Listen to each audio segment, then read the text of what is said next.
सत्य सनातन धर्म की जय। सनातनी आखिर इस भारत को भी कब खोने के लिए तैयार है? वह समय दूर नहीं जिस समय भारत में भी इस्लामीकरण और खालिस्तानीकरण हो जाएगा।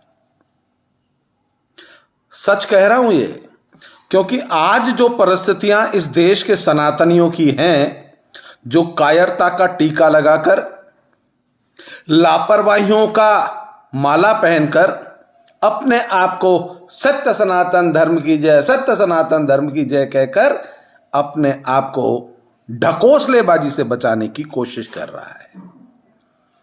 सनातनी हिंदुओं, बहुत जल्दी इस भारत का इस्लामीकरण भी होगा और इसी देश का, भारत का खालिस्तानीकरण भी होगा और इसके दोषी आप स्वयं होंगे। उसके कारण आपकी कायरता, आपका आलस्य और आपका वोट ना देने का रोग होगा। इस देश के सनातनियों को रोग लग चुका है। एक धर्म संप्रदाय के लोग जो उन्हें अपराध करने की स्वतंत्रता देते हैं, राजस्थान में कांग्रेस की सरकार सर तन से जुदा की अनुमति देती है, कोई कार्रवाई नहीं करती। राजस्थान के अंदर जोधपुर में कांड हुआ, क्यों कार्रवाई नहीं होती?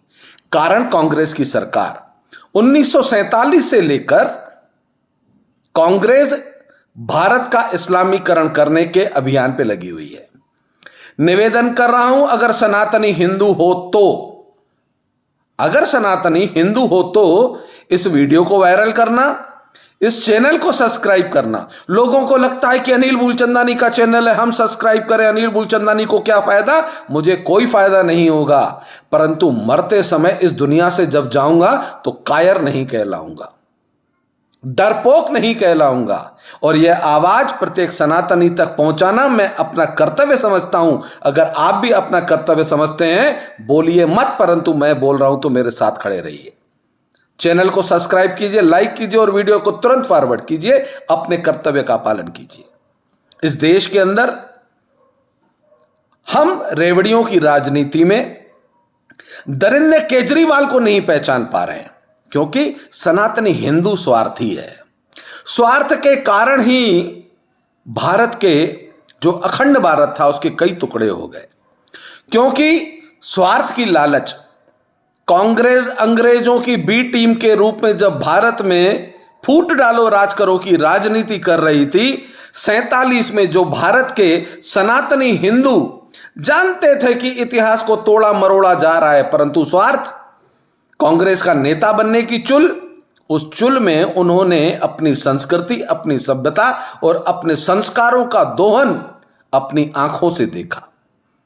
और अब खालिस्तानीकरण करने के लिए और इस्लामीकरण में सहयोग करने के लिए दिल्ली का एक फ्रॉड मुख्यमंत्री बार बार कहता है कि मैं वक्फ बोर्ड के साथ खड़ा हूं, उन्हें 100 करोड़ रुपए दान देता है। और 100 करोड़ रुपए केजरीवाल के बाप का नहीं था, सनातनी दिल्ली के हिंदुओं का था, जिन्होंने टैक्स के रूप में दिल्ली का उद्धार करने के लिए, दिल्ली में विकास की योजनाएं लाने के लिए दिया। केजरीवाल ने तथाकथित मौलानाओं को पैसे बांटकर उनके वोट खरीदने की राजनीति की और सनातनी हिंदू अपने स्वार्थ में आज तक आंखें मूंदे बैठा है। पंजाब के सरदारों ने माफिया मांगना चालू कर लिए हैं गुरु ग्रंथ साहब से।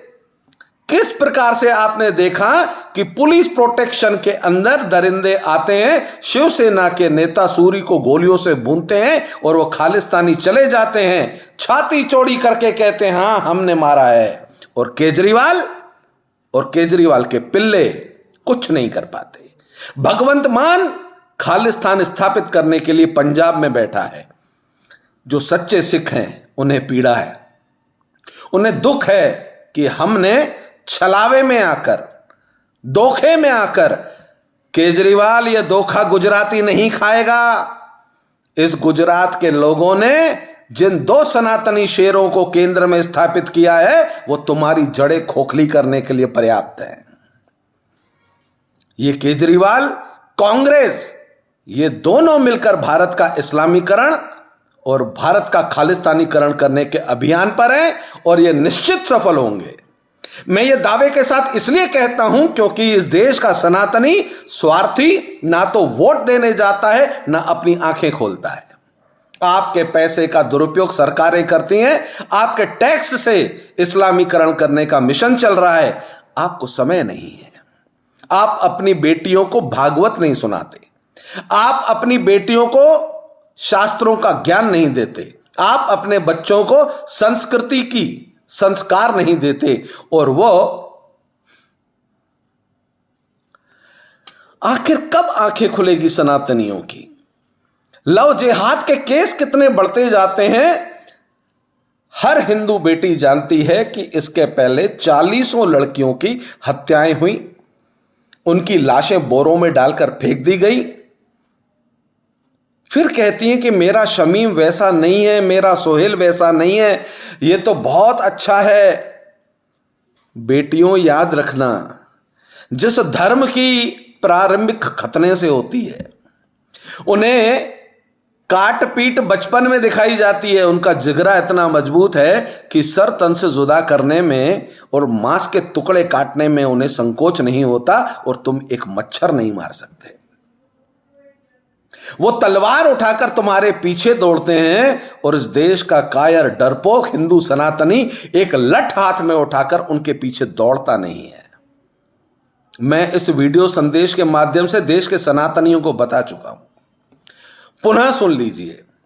मैं सालों से आवाज उठा रहा हूं और मरते दम तक उठाता रहूंगा। लठ उठाओ और केवल पीछे दौड़ना चालू करो। इनसे कायर और कोई नहीं है, इनसे ज्यादा डरपोक और कोई नहीं है, क्योंकि अपराधी हमेशा डरपोक होता है। आप अपने अधिकार के लिए सरकारों पर लगाम लगाइए। जो सरकार सनातनी विरोधी हो, हिंदू विरोधी हो, जो डायरेक्टर, जो नेता आपके धर्म पर कटाक्ष करे, आप लठ उठाओ और उसके पीछे दौड़ो। मारना भली मत, पर दौड़ो। उसे यह एहसास होना चाहिए कि इस देश का सनातनी जाग चुका है।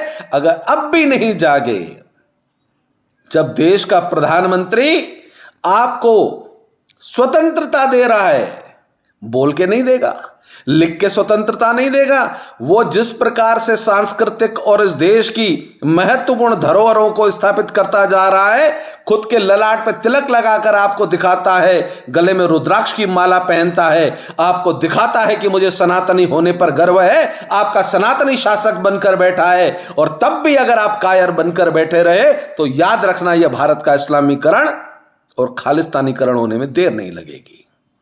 आपका प्रधानमंत्री आपके साथ खड़ा है, कुछ अधिकारों में बंधा हुआ है, केवल आप आवाज उठाइए, आपके साथ खड़ा है। परंतु इतना तो कर ही सकते हो, आज तक वोट देने में आपको बुखार लगता था, अपने घर से निकलिए, मतदान दीजिए, उस पार्टी को वोट दीजिए जो राष्ट्र की, जो धर्म की, आपकी संपत्ति की, आपकी बहु बेटियों की रक्षा करने में समर्थ और सक्षम है, जो हिंदुत्व की बात करती है, जो राष्ट्रवाद की बात करती है। भारत के अंदर एक भी राजनीतिक दल ऐसा नहीं है, केवल भारतीय जनता पार्टी के सिवाय, जो हिंदुत्व की बात करे, जो सबका साथ, सबका विकास और सबके विश्वास की बात करे। सबको टोपियों के वोट चाहिए, सबको तुष्टीकरण चाहिए, सबको हिंदू मुसलमान करना है, परंतु जो सबका साथ, सबका विकास और सबका विश्वास कहकर भारत का प्रधानमंत्री इस देश के भ्रमित मुसलमानों को भी निमंत्रण देता है, मुख्य धारा में आइए, भारतीय बनिए। पाकिस्तान जिंदाबाद के नारे लगाओगे तो भारत में नहीं रह पाओगे। भारत में रहना है तो वंदे मातरम भी बोलना पड़ेगा, भारत माता की जय भी बोलना पड़ेगा। आपको केवल जागना है, मतदान करने के लिए निकलना है, राष्ट्रवाद के लिए, देश की सुरक्षा के लिए, खुद की संपत्ति की रक्षा के लिए और बहु बेटियों की रक्षा के लिए। मैं चेतावनी दे रहा हूं, आपकी आंखें खोलने का प्रयास कर रहा हूं, बाकी आपके ऊपर है। आपकी औलादें आपके जाने के बाद कहीं आपको धिक्कारे नहीं कि हमारे पुरखों ने किया क्या। केवल घर बैठे रहे, वोट देने तक नहीं गए, वो उनको वोट देने जाते हैं जो उनको गुंडागर्दी की स्वतंत्रता देते हैं, अपराध की स्वतंत्रता देते हैं, अतिक्रमण करने की स्वतंत्रता देते हैं। वो उस राजनीतिक दल को वोट देते हैं जो उनको भारत को कुचलने की ताकत देता है। परंतु इस देश का आज भी 80% सनातनी वोट देने नहीं जाता, भारत की सुरक्षा नहीं चाहता, अपने परिवार की सुरक्षा नहीं चाहता, केवल स्वार्थ, भय और आलस्य में भारत को बर्बाद कर रहा है। निवेदन कर रहा हूं, मतदान कीजिए, राष्ट्र हित के लिए, अपने हित के लिए, धर्म हित की आवाज उठाते रहिए, बुलंदी के साथ बोलिए। बोल नहीं सकते तो अगर मैंने बोला है तो उस वीडियो को जन जन तक पहुंचाने में सहयोग कीजिए। जय हिंद, जय भारत।